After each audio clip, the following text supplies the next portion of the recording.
Oh, god damn it. This is torture. Hello, welcome back to the Sticky Show, where we come to hang out every Thursday. We're just hanging. We're just hanging. If you like hanging with us, you should subscribe. Maybe consider it. Maybe consider liking the video as well, because it helps us out. But only consider, because we're too cool to ask or beg. I'm not gonna beg you, but... Oh, please do it, please. Fucking please. So today we're gonna be answering questions that you have submitted about our relationship. Well, your relationship questions, and then we will relate our relationship to it and hopefully give you some solid advice. I got some advice for y'all. What is it? That's the incorrect way. Okay. Is it horizontal? Sometimes if you're sitting on the side. Why would you sit on the side? If you're on a diving board. Why? What? Disregard Steve's advice. I will give you some solid advice about relationships, hopefully. I'm gonna do it for you too. All right, let's go. First question. Did you guys like each other before you got together? Yes. Wow, that was real fast. I liked you. How long before we got together? Okay, so we were at a birthday party. A birthday? For an individual I will not name because they're irrelevant. I remember seeing Nikki on the skate rink. We were at a skating thing. And I remember you were doing some backwards skating and you were wearing jeans so like I could see your butt pretty nicely. And you were wearing these pink glasses that had no frames in them. Yeah, it's really quirky. It was quirky, it was super nerdy and quirky. Very Zoe. Yeah. If you guys like Zoe Very Deschanel. Zoe. It's very Zoe. And so I was like, oh, this, yeah, I would like to mess it up. I'd like to beat it up. Wow, that is when I first felt butterflies too. Isn't that weird? We really connected at that party. We did. Because before then, I liked you as a person, but I didn't like you because mostly I'd been in a relationship for so long that when I'm in a relationship, I really don't like anybody. Same. I don't have crushes. I don't. Loyal. Yeah, I don't really like see other people like that. To a fault. I will take a fucking bullet fault? for my friends. I just love when people say shit like that. Yeah. People talk about how good a friend they are and how they'll take bullets for Or when they're like, you can say whatever you want about me, but you can say whatever you want about me. But if you say one word about my family, about my friends or my family, you have crossed up. Like the martyr people are my favorite. To get back to this question though, I had been single at this point for like 6 to 8 months. I can't remember exactly the amount. But the longest time that I had been single in 7 years. Yeah. That was like my single era. I didn't really find anyone that interested me. Like I was doing the dating thing, but I didn't, you know, there was no one that I really was like, whoa, they're interesting and I can see myself dating this person. Sure. And then we connected at this party, but he was in a relationship and so it was like you were off limits. I wasn't even, you know, thinking that like we made out and that was it. Like I was like, I don't cross the line past making out. I don't betray anyone in a relationship. He's only joking about it because he would never do that. No. And so, yeah, I remember just like talking to you and like the things you did, like you took my shoes and put them in the locker right away. And just like cute. That was not I know, but it was something that I never had a guy treat me like that before. I did it for some pretty thuggo chicks that night as well. So that's how I know. Okay. That's how I know. That's how I know. That night, I went home and I wrote in my journal, I want the next guy that I date to be exactly like Steve Green. Aww. And then it was. That's pretty crazy. It was exactly like Steve Green. It was exactly me. It was Steve Green. Isn't that crazy? It is crazy. That is crazy though, because I've seen the journal entry. It was yeah, it was like the secret, you know? I can't believe you actually shared that with me. It's very Patrick Bateman strangeness. Like very like almost stalkery weirdness. Yeah, but it wasn't like that at all. It was more like, you know, what they say is if you're trying to manifest something in your life, like you should know exactly what you want. Otherwise, how would you know when you got it? Totally. So I was trying to be very, very specific with the universe of like, this is exactly the type of person I want. Right. And I said type of person. I didn't say like, I want Steve Green. I was not about to be a home wrecker or anything like that. No. But I was like, I want an apartment wrecker in that case. Sure. I want the next person to be exactly like Steve Green. And I said, I would like to beat those motherfucking cheeks. And what was it? Like a month later we were together. Oh yeah. A month later. Yeah. He went through a whole breakup of like a 4-year breakup. Healthy breakup, thank you. Yeah. And mind you, a healthy recovery. We both got dumped. I bounced back so quick, make my own head spin. Make my own head whiplash. This bitch always brags that she was single for like, what, 7 months? Yeah. I was single for like 7 days, bro. You know what I'm saying? And then I was locked in with her, okay? So, yeah, we liked each other before we started dating. And by the way, at that point, I had already known there was some cheating bullshit going on in my relationship. Cheated on. So So we were the cheaties. So forgive me. We got cheated on. We were the victims. Exactly. Already at that point, I had been aware of that, so I was like pretty much deucing out of that motherfucker already. Well, that leads into the next question, which is, did people ever tell you guys are rushing into things, and how did you dealt with it? Yes, constantly. Yes. The whole time. Because Steve had just gotten dumped, and then we started dating like 2 weeks later. Right off the jump. You know how they pull you aside and they're like, hey, you're rushing shit? You know who didn't do that? Michael Gallagher, my best pal. Didn't do that shit. That's very nice. He's the only guy who didn't do that. Everybody else was like, yo, dude, you're fucking rushing shit. Yeah, everyone was trying to warn me because they were like, you're gonna be a rebound. And I'm like, I know that. Like, I would say that to a friend. Like, I would say that. I know they were trying to protect me. I was like, no, but you don't understand. Like, I feel like a deeper connection. It's not just like sex, like a rebound sex type of thing. Yeah. I was scared a little bit because I had to go through a couple rebounds, you know, after I got dumped, and I was still very emotionally attached to my last relationship when I was like, you know, dating or went on dates with other people. I was scared that maybe I was developing feelings for you, and then eventually you would realize that I was just a rebound or something. Still haven't realized it. I mean, the longest rebound ever. Maybe it'll develop. Going for a record. So how did you deal with it, with the people telling you you're rushing things? Oh, I just get pissed, man, because I just get pissed all the time, as you know. But I get really pissed off when people try to tell me how to do something if I'm like, I got it. I dig honesty a lot, so it's hard for me to give credit for when people are being honest, and then when people are lectury. Yeah. So sometimes I take it out on them if they're just trying to be honest with me. My whole thing is I would never take advice from somebody if I didn't want what they had. Like if they weren't in a good relationship themselves. Yeah, and they weren't ever giving me relationship advice. Almost 10 out of 10 of the people who told me to slow down were in shit tier relationships. Shit tier, fucking garbage factor relationships. And I hope they remember. 2 of them are still with their partner. Next, how can you tell the difference between being attached to someone rather than being in love? Like if you have a crush on someone, or if there's like a lust or an obsession rather than being in love? That's a really tough question. Yeah, because I don't know how to tell you unless you've experienced both. Because I didn't even know what it was until I found love. Right. Like I definitely thought I was in love before. And I wasn't. Completely different. It was completely different. For me, I guess it's like when you feel like they got your back no matter what, that is love to me. And when you feel like, oh no, like if I do something risky, they won't have my back. The one that's not love is you feel fear more often than anything else. Yes. It's just fear. Like you feel more fear of losing them than you do of like so happy that you're with them. Yes. Whereas when you're in love and you feel like the other person loves you, like you don't have to worry. Perfect example, not a recent example, but in the movie Scott Pilgrim vs. the World. Wow, that's a random reference, 2010 reference. So, but in that movie, he was super worried that she was gonna leave him because she changes her hair often and she like is flippant.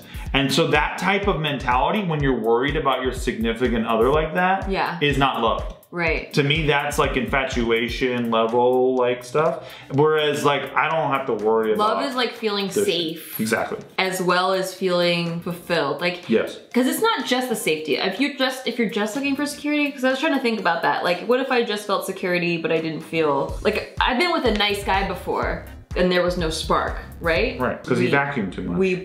We broke up. But he was a really nice guy and I knew that he would never leave me. So I was never scared in that relationship. Yeah. But I think that's an element. And then on top of that, someone that like gives you that spark, you know, that like every time I see you, I still get butterflies. Me too. But also, we both maintain our independence, even though we're together. That's true. So it's not like I'm all over her all day or she's all over me all day, but we have the right amount of whatever that is. When we have it. You know that has nothing to do with love. No, it to me does. To me, like love is... It's not smothering. Exactly. It's not the obsession, infatuation thing. It's not the like, where are you? I want to... Whereas like literally, if Nikki's gone for 24 hours, I do miss her and it's like actually not fun and it sucks. But like it's okay. I'm not worried about her wherever she is. That's not why I'm missing her. I'm just missing her presence. And also, he calls me beautiful every day. I don't do that.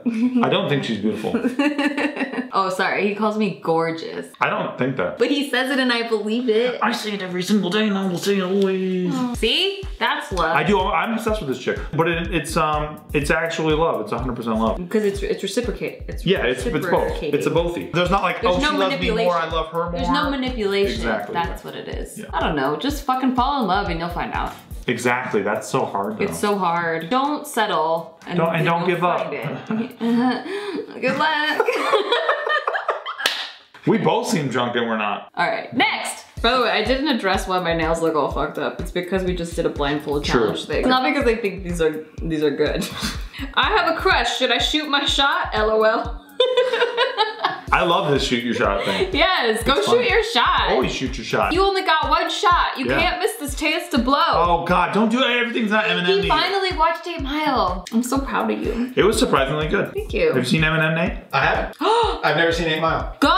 It was good. Watch it now. Go watch it right now, Nate. Nate's gonna go watch 8 Mile and then we'll come back and then we'll come back. Did you ever have doubts in your relationship? If so, how did you handle it? I have doubts right now. Oh, how are you handling it? Not well. Not just well. by staying together? No, yeah, we had doubts. The first year was tough because it was tough. But it was because we were projecting our old relationships and we're like, oh no, did we fall into the same trap as before? And then it was like, no, we didn't. We talked about it so much. Go look it up. You know what I'm saying? Love you. Love you. Bye, bitch. Bye, bitch. Love you, bitch. Love you. What would be a deal breaker for you both that would stop you both from being together? Cheating. If Nikki started wearing capes. What? I love capes. If you wear capes, I'm fucking gone, bro. Wait, really? Yeah, like if you like actually started wearing capes. Not like a Halloween costume. I'm talking like yeah, just wearing capes. But that's an actual fashion trend. Like Who? Kim Kardashian wears them. And no, she doesn't. Yes, she does. Jess Lozama wears them. No, she doesn't. Yes, she does. I've never seen her. Yes, she came over here in a cape before. No, she fucking didn't. I would have made fun of her for it. They're like this. See? They're capes. They're like, look like Dracula shit. Oh yeah, no, that's not chill. But it looks really cute on. No, it doesn't. It looks fucking Jess stupid. It looks very businessy. Jess doesn't wear that shit. Yes, she does. Listen, cheating, but also I did not know that was a deal breaker. I did not know before I said I do. I did not know that was a deal breaker. Cheating and capes. Mine is cheating. Should include capes in that, but you could wear as many capes as you want. Well, that's too bad. I won't. Oh, I'm sad now. Have I ever had doubts about this relationship? You've never worn no capes. I've never seen you in no capes. I wore a Batman cape and we had a big argument about it. That's a Halloween costume. It's a different thing. Well, what if I wanted to in the future? You cannot wear capes. That's not fair. They're dangerous. They're dangerous. You get stuck in the door in an escalator or some shit.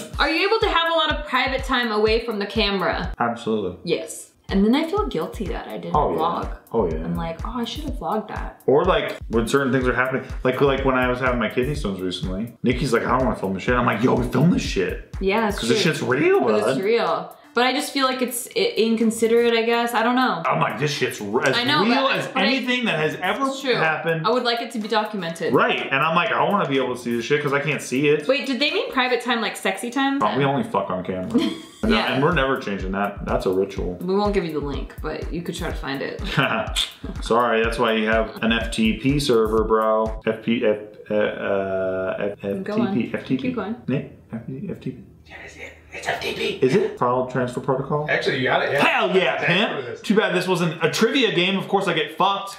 All right, next. Okay, a question that a lot of people had. Like, sometimes there's a question that keeps coming up. When did you guys decide it was the right time to move in together? And also, how long were you together before you moved in together? Nikki had a fly infestation at her old apartment. And she was crying. And I was like, yo, just move in with me. That was after you had already asked me to move in with you. I was like, you're desperate. You should move in with me. We were together for 3 months before we decided to move in together. It was a long But then it got rushed because my apartment got infested with flies. Like a crazy amount of flies. Like a fly family gave birth in there. Yeah, bro. Like they were landing on me like in flies bed. gangbanged in there and they all had kids. It was disgusting. I don't know how that happened, but I think it was the universe trying to speed things along. We're like, come on, get it on, come on. I was gonna move in the next month, but then it just sped it up. And She called me crying. She had a place full of flies. Yeah. And then I went over there to help her move her stuff. There was like 2 flies. I'm like, this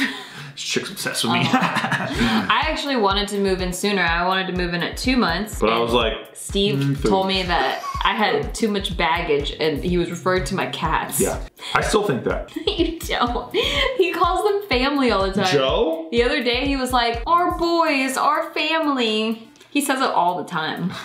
They're baggage. He's like, they're my kitties too. Well, yeah, I say that. Yeah. See? How do the both of you deal with thirsty people trying to get at your significant other online and in person? With a fucking bat, bro. With a fucking tree branch, bro. Tell them how you really deal with it. I don't think it's real. Does that make sense? Like when people are like, oh, they're like scamming on Nikki or whatever on YouTube, like, oh, I love her legs or her butt or whatever. I don't go like, oh, I'm gonna fuck this person up. I just don't. What about in real life? Oh, well, that's a whole different thing. Like when we were at the bar during your birthday. Yeah. Fucking, I'm in there like 300, bro. Like fucking, you know. You're Gerard Butler? I'm a Navy SEAL. I love the way Steve visualizes himself. I'm a Navy fucking SEAL, dude. I'm trained. They're not combat trained. I'm in there blowing 300 people away. Yeah, it was crazy because these cats were all over trying to scum on all you chicks, on V, on Jess, on you, and me and Joe and Chad were just like fucking, we're like the Three Musketeers and they're like back to back, like like it was fucking crazy. Like we're just walking. Yeah. Like, well, I was trying to go to the bar to get a drink. She's trying to go to the bar to get a drink, and this guy just grabs her and he does like a little twisty with her real quick, and I fucking like shoved him to the side like that. I like just fucking went like that, and I'm like, no, dude. Like, fuck off, pal. By the way, I'm 6'4". I'm bigger than literally everybody in that whole bar. Not bigger muscularly, but bigger. I can see everything that's happening. So it's easier for me to defend that way. 6'4.5", everybody. I'm a big boy. So you know. I'm a real big boy. And that half is very important. And I know how to scream. I know how to fucking scream. So I'm sure that there are girls that flirt with Steve, but I have... Oh, yeah. Oh, I don't know. Like, I don't never worried because Steve does not flirt back. Every single JK girl trying to fuck me, all I can do is try to maintain my integrity. Did you ever think you would end up with Steve? No. I mean, no, I didn't. We were friends for so long and I thought he was great, but we were both in serious relationships. He was like in a relationship where they had dogs and like... Here's the thing, I always knew I would hit it, but I never knew that it would turn into this.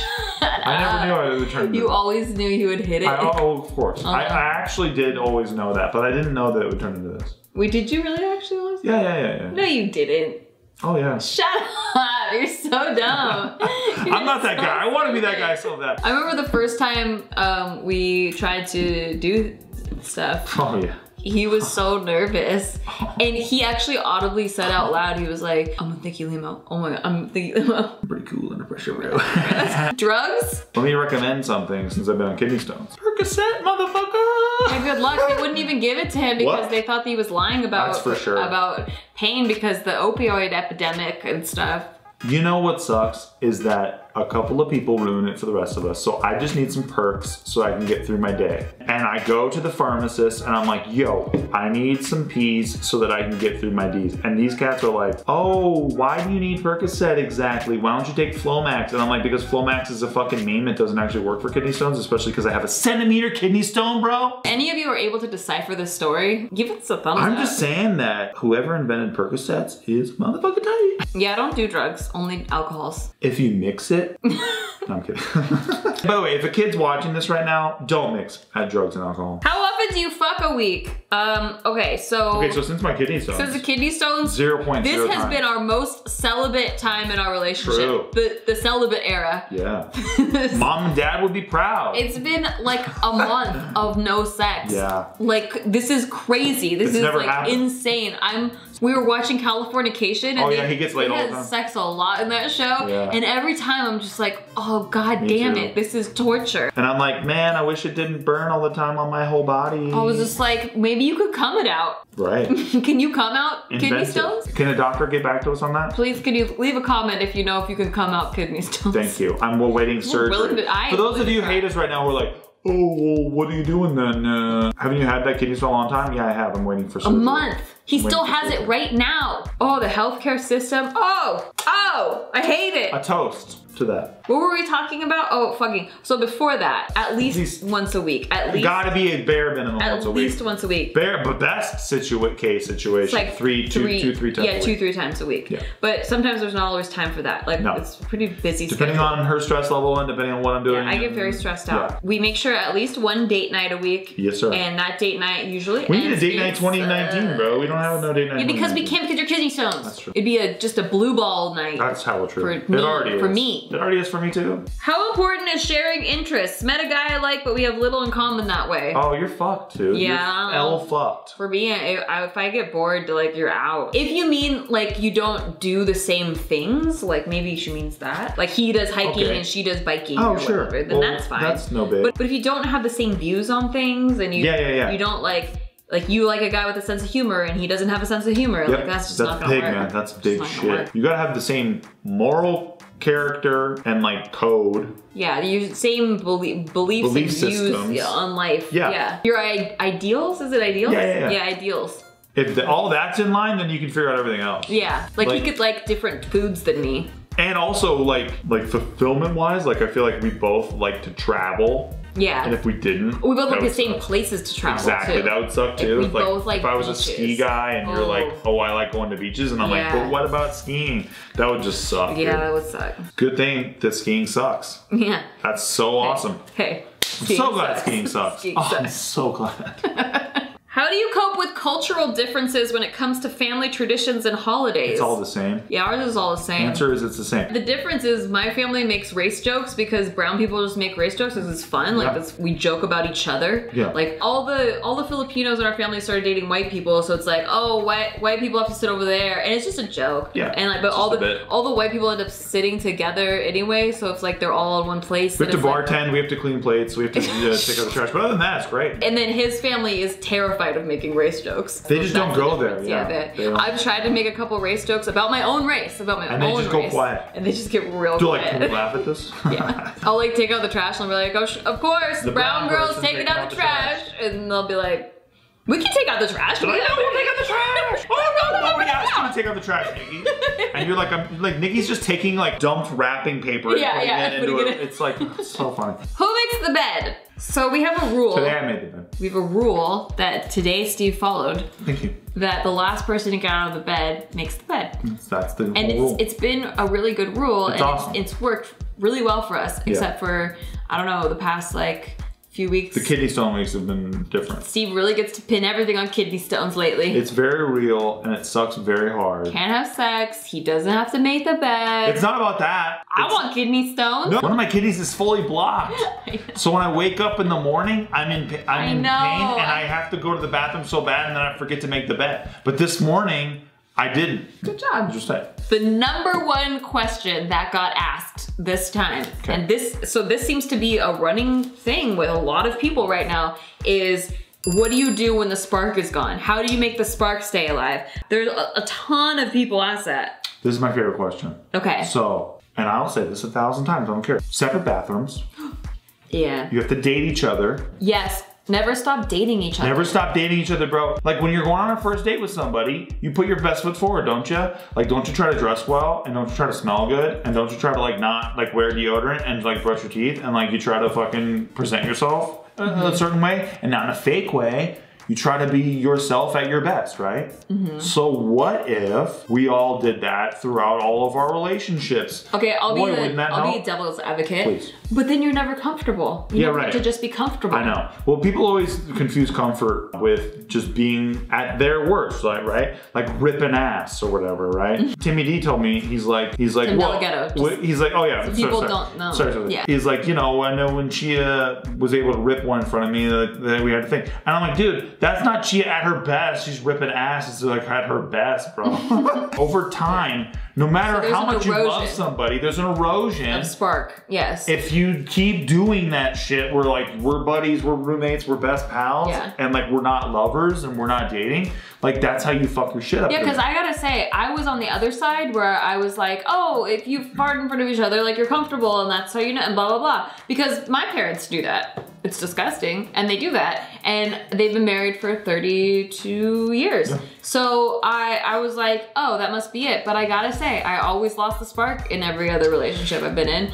And this one I haven't yet. Yeah, dude. So maybe there's some truth to that. I'm obsessed with this chick because I think that we've never stopped dating not once. Yeah. I always put my best foot forward. Even at my worst, I try to put my best foot forward with this shit. He makes me feel so loved and like good about myself. Like he calls me gorgeous every day. This motherfucker, sometimes I'm like, oh, Steve didn't make the bed. And then he comes upstairs and he's like, man, you're gorgeous. And I'm like, fuck, I wanna fuck him.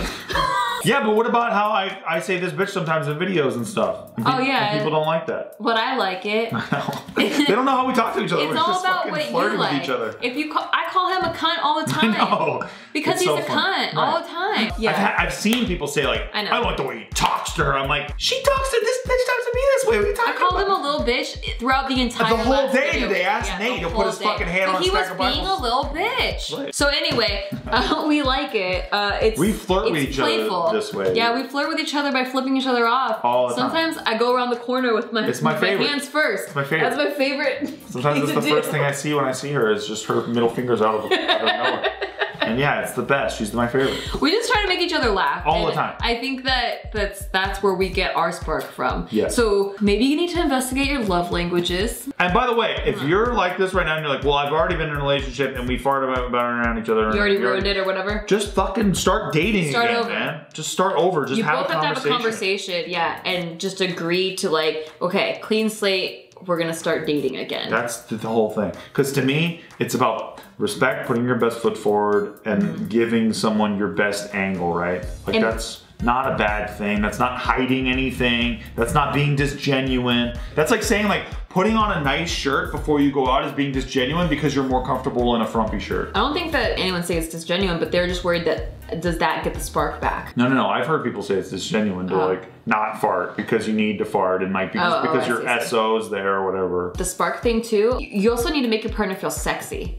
Oh yeah. Because if I don't feel sexy, then it's just not gonna happen. Oh, like yeah. there's just no spark because even with my kidney stone, I try to make this bitch feel sexy. That's true. I do. Yeah. I can't do much about it. I know, and I can't do much about it either. I still have a whole fist that I can do shit with. No. Pass. Hard pass. Well, that's why we got a date, see? Can't just bust that Just out. be fisting people. Well, thank you so much for asking your questions. I hope you enjoyed this. If you did, please give it a thumbs up. Subscribe so you don't miss any of this. Also, we have a podcast out. Yes. We have dating advice sometimes Every on the Thursday. podcast. Every Thursday, you can listen on Apple or on CastBox. You can listen to it for free or wherever you get your podcast. And then also, I should be putting them on my channel, I think, tomorrow. Every Friday. Every Friday, Ideally. maybe. In a perfect We'll see. world. We'll see what happens. But yeah, come back tomorrow. I also just wanted to plug real quick. No, we're done. Bye.